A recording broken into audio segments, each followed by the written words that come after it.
जय श्री राधे। सभी हरिभक्तों को राधे राधे। अभी हम श्रीमद् भगवद गीता का अध्याय 7 और श्लोक संख्या 12 का पाठ करते हैं। तो चलिए अब हम श्लोक पढ़ें।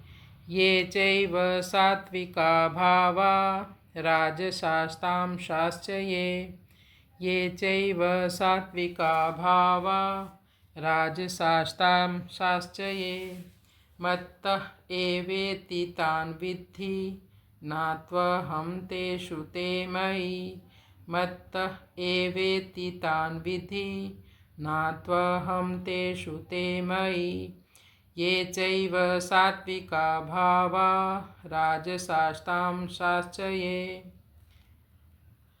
ये चैव सात्विका भावा।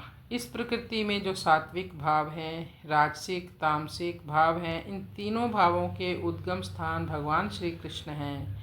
भगवान अपनी शक्तियों से ही इस जगत में प्रत्येक वस्तु को धारण करने वाले हैं। प्रकृति के इन तीन गुणों से ही क्रिया में क्रियाशीलता है।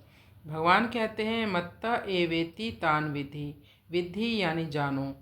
ये जो तीन प्रकार के प्रकृति के तीन गुण हैं, इतनी विविधताएं हैं। पशुओं में भी तीन प्रकार के पशु होते हैं, जैसे गाय सात्विक है, शेर राजसिक है और उल्लू तामसिक प्रकृति का है। वैसे ही मनुष्यों में भी तीन प्रकार की प्रकृति होती है, भाव होते हैं। जो ब्राह्मण हैं वो सतोगुणी होते हैं, जो क्षत्रिय हैं वो रजोगुण से प्रधान होते हैं, जो वैश्य हैं वो तमोगुण और रजोगुण के मिश्रित भाव से होते हैं, जो शूद्र हैं वो घोर तमोगुणी हैं। वैसे ही दिन रात 24 घंटे की गणना करें तो यहाँ भी प्रकृति देखें तो सुबह का जो समय होता है वो बिल्कुल शुद्ध और सात्विक होता है। दिन का समय राजसिक होता है और रात का समय तामसिक। वैसे ही जगह और स्थान में भी भेद है। स्थान में जैसे कोई नदी का किनारा हो, बहुत अच्छे जंगल हों, शांत वातावरण हो, नदी का तट, मनोरम वातावरण हो, वो क्या है, वो सात्विक स्थान है। और दूसरा है शहरों की आपाधापी हो, पोल्यूशन भरा पूरा वातावरण हो, वह सब राजसिक जगह है। कोई शराब घर हो, कचरा घर हो, ये सब क्या है, तामसिक स्थान है। यहाँ भी भगवान कहते हैं ये जो प्रकृति के तीन गुण हैं, मत्ता एवेति, मुझसे उत्पन्न जानो। मैं तो इन तीन गुणों में हूँ, लेकिन ये प्रकृति के तीनों गुण मुझ में नहीं है, मैं इनसे परे हूँ। मैं इन तीनों गुणों से बिल्कुल अटैच नहीं हूँ। प्रकृति के तीनों गुण मेरे अधीन हैं, पर मैं इनके अधीन नहीं हूँ। यही है अंतर भगवान और सामान्य जीव में, हमारे जैसे जीवों में। लेकिन जब भगवान भी इस संसार में लीलाएं करते हैं तो ऐसा लगता है कि भगवान भी इस संसार के ही कोई महापुरुष होंगे, क्योंकि उनके कार्य भी मानवीय ही होते हैं। जैसे हमारे लिए वो लीलाएं करते हैं, हमारे लिए सब कुछ शिक्षा देते हैं हमें, इसलिए लोग धोखा खा जाते हैं भगवान को पहचानने में।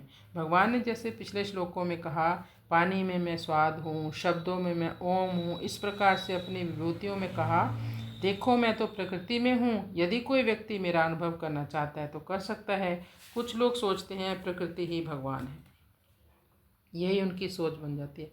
वैसे तो सब कुछ भगवान है, पर हाँ हो सकता है पर ये आधा सच हो, इसके अलावा भी भगवान है। भगवान से उत्पन्न होने के कारण यहाँ सात्विक, राजस और तामस गुणों को भाव नाम दिया गया है। इसका तात्पर्य है कि भगवान भाव या सत्ता रूप हैं, इसलिए उनसे भाव ही उत्पन्न होगा, अभाव कभी भी उत्पन्न नहीं होगा। भगवान से उत्पन्न होने के कारण सब भाव भगवान के ही स्वरूप हैं। इसका मतलब है कि शरीर, इंद्रियां, मन, बुद्धि से जो भी सात्विक, राजस और तामस भाव, क्रिया, पदार्थ आदि ग्रहण किए जाते हैं, वे सब भगवान ही हैं। मन की स्फुरना मात्र चाहे अच्छी हो चाहे बुरी हो, भगवान ही हैं। संसार में अच्छा बुरा, शुद्ध अशुद्ध, शत्रु मित्र, दुष्ट सज्जन, पाप आत्मा, पुण्य आत्मा, जो भी कुछ हम देखते हैं, सुनते हैं, कहने, सोचने, समझने आदि में आता है, वे सब केवल भगवान ही हैं। भगवान के सिवाय कहीं कुछ भी नहीं है। अपना कुछ स्वार्थ रखें, लेने की इच्छा रखें, तभी सात्विक, राजस और तामस ये तीन भेद होते हैं। यदि अपना कुछ स्वार्थ ही ना रखें, दूसरों के हित की दृष्टि रखें, तो ये भगवान के ही स्वरूप हैं। इनको अपने लिए मानना, इनसे सुख लेना ही पतन का कारण हो जाएगा।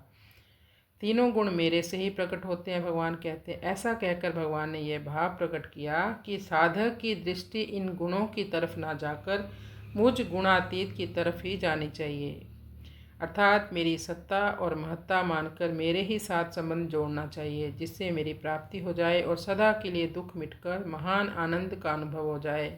मैं उनमें नहीं और वो मेरे में नहीं, ऐसा कहकर भगवान ने यह प्रकट कर दिया कि अगर कोई मनुष्य मेरे को सत्ता और महत्ता ना देकर सात्विक, राजस और तामस गुण, पदार्थ और क्रिया को सत्ता और महत्ता देकर उनके साथ संबंध जोड़ेगा तो वह मेरे को प्राप्त ना होकर जन्म मरण में चला जाएगा। तो हमें निरासक्त होकर कर्म करते रहना चाहिए। जो हमें नियत कर्म मिले उनकी हमें अच्छे से पालना करनी चाहिए, लेकिन मन हमारा भगवान के चरणारविंदों में रहे। जब भी आप कोई काम करें, कर्म करने से पहले बोल दें, भगवान यह आपने मुझे कर्म दिया, मैं इसको करने जा रहा हूँ, यह आपके अच्छे बुरे जो इसके फल होंगे आपके चरणों में समर्पित होंगे, तो आप बंधन में नहीं फंसेंगे। मत्ता एव का मतलब है भगवान मानो ये कहते हैं कि तीनों गुण मेरे से ही होते हैं, फिर तुम मेरी तरफ ना आकर गुणों में क्यों फंसते हो।